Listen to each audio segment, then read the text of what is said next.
What's up guys, Frantic here, and welcome to the Sunday Show where we talk about all things music. Today's topic, the evolution of bands. Let's jump right in. I feel like being in a band is a tricky thing. You want to play music that you like, but you also want to play music that other people like, so, you can take home money, pay your bills.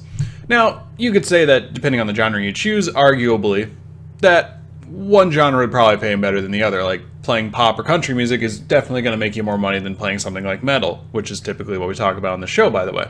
This can be seen in most forms of media, actually, when you look at like video games, for example. Call of Duty is raking in millions, while genre-defining or great indie games take on a fraction of that. Also look at movies. Comic book movies and Transformers takes way more money than, whatever movie won the best Oscar that year. Interestingly enough, metal is one of those that has a very nitpicky fan base. I can almost never tell when a band's going to be praised or ridiculed for what they wrote this past month or past year. Then again, I guess I'm an easy sell. Give me a great chorus, a great guitar riff, and then an awesome solo, and I'll go tweet about it for days on end until I realize 3 months later maybe it wasn't as good as it was. That all depends on how you listen to the song. Ultimately, how I listen is a bunch at one time, and then later on down the road I kind of can figure out if it was actually good or not based on how much I want to listen to it. But that's not what we're here to talk about. I'm not here to tell you why I like things. We're going to talk about evolutions of bands, which it splits itself into two here. Evolution is a natural progression, If you don't change according to the landscape, you're going to hold yourself in one place, and you're trapping yourself, ultimately giving yourself an expiration date. I mean, think about it this way. Back when video games came out, we were 8-bit platformers. You think if it stayed 8-bit platformers, we'd be playing them as much as we did today? Probably not. But music is a little different than that. So I've seen two extremes in the music communities, both of which have their critics and supporters alike, but it's essentially a band progressing versus a band stagnating, both of which I've already mentioned so far. But let's dig into them because that's the bulk of all of this. So we're going to start with bands stagnating. So a band stagnating, they aren't changing from release to release. Album A could almost be mistaken for album B, something along those lines. It sounds boring, and it most likely is. And usually the bands, it's not necessarily their fault. They get trapped under the weight of their own success. If a band goes out and sells an album that sells millions and millions of copies, the record label, which is easy to blame here, is going to expect probably something close to that production. They may understand, one-hit wonder, but they're going to expect something like that because they look at money. They look at the bottom line versus looking at the music itself. And it's not necessarily a bad thing that they do that, but the problem is the bands get trapped in do what works, or in other words, don't fix what isn't broken. This is typically a shame because some bands have great potential and quickly get trapped under like I said, the weight of their own success. The biggest band in my mind would have been Dream Theater to kind of start off this discussion, but when I thought about it, Dream Theater's situation's a little different because they started stagnating when they lost the driving force in the band, which was their drummer. Now, I think a better example would be Five Finger Death Punch, who had a great starting album, a great debut, it was a really good album, really enjoyed it. Their sophomore approach was great as well, and then they just stagnated, immediately became as formulaic and predictable as a Nickelback song. From here, I'm being subjective at this point, saying what they're doing is dull and boring. But what happens is that they see they're selling well, and they may not realize where the creative drive has gone. They may not know that they're losing a lot of it because they're basing it off of what they've already done. It worked. It sold 500,000 copies. We should try to sell 600,000 by doing maybe the same thing.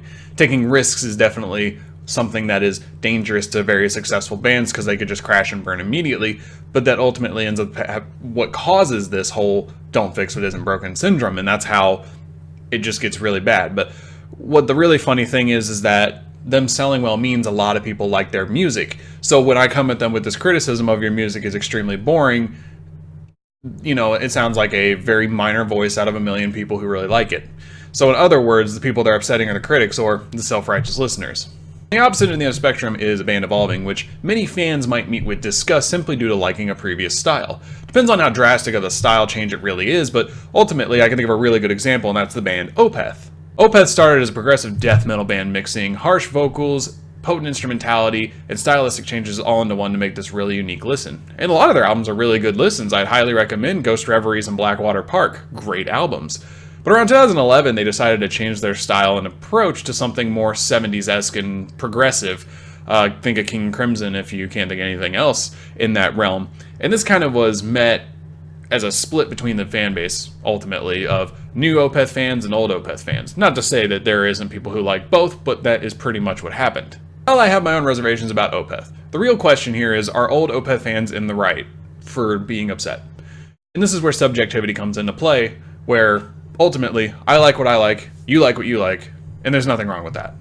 Many will say you should listen to real music, whatever that means, and you should listen to what they expect, but if you like what you like, you don't need to fit their mold. Personally, I think bands should evolve. Based on what I said earlier about bands stagnating, you could probably already tell that I'm more of a fan of do something new instead of stay where you were. I imagine it gets tiring playing the same thing over and over again based off a tried and true sample.